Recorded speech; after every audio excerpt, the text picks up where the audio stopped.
71 ठिकाणी बिनविरोध निवड झालेली आहे.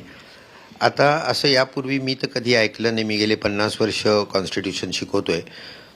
तर याच्यात कुठेतरी मला असं वाटतं की हे वरवरचं लक्षण आहे, आतला रोग काहीतरी फार वेगळा आहे आणि आपली लोकशाही जी आहे त्याचं डिग्रेडेशन किंवा ती खाली खाली चालली आहे असं यातनं मला दिसतं.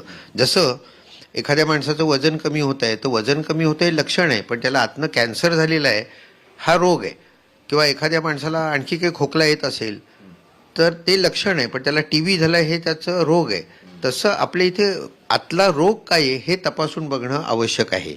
परंतु प्रत्यक्षात काय झालं की जिथे पार्टी सिस्टीम पॉवरफुल होते आणि पॉवरफुल लीडर असतो, म्हणजे नेहरू असतील, इंदिरा गांधी असतील किंवा मोदी असतील, तर तिथे हे विकेंद्रीकरणाची तरतूद असून सुद्धा प्रत्यक्षात विकेंद्रीकरण होत नाही. ते पार्टीच्या याच्याखाली युनिटरी गव्हर्नमेंटकडेच झुकणारं असतं. मग याच्यावर अनेक उपाय सांगितले जातात. आता ते म्हणजे नोटा जे आहे, हां, तर हे दिलेलं आहे, तर हे अधिकार आहेत, तेव्हा हा काढून घेता येणार नाही. किंवा फडणवीस म्हणाले की इतरांना असं वाटतं की आपण निवडूनच येणार नाही म्हणूनच ते माघार घेत आहेत. असं होत नाही. ज्यावेळी इंदिरा गांधी, नेहरू असताना काँग्रेस निवडून येत होतं त्यावेळी तुमचे उमेदवार उभे राहत होते ना, ते माघार घेत होते का? नव्हते घेत.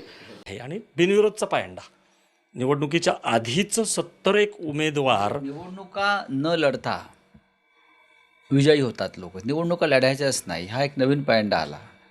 मतदारांना मतदान करूच द्यायचं नाही. बघा की 70 ठिकाणी बिनविरोध हे कधी या महाराष्ट्रात किंवा देशात झालं नव्हतं. मग हे 60-70 लोक असे कोण लागून गेले की ज्यांना मतदान न होता लोकांनी सभागृहात पाठवलं, हे सुद्धा लोकांना आवडलेलं नाही. म्हणजे त्या त्या भागातल्या मतदारांचा तुम्ही मतदानाचा हक्कच हिरावून घेतला.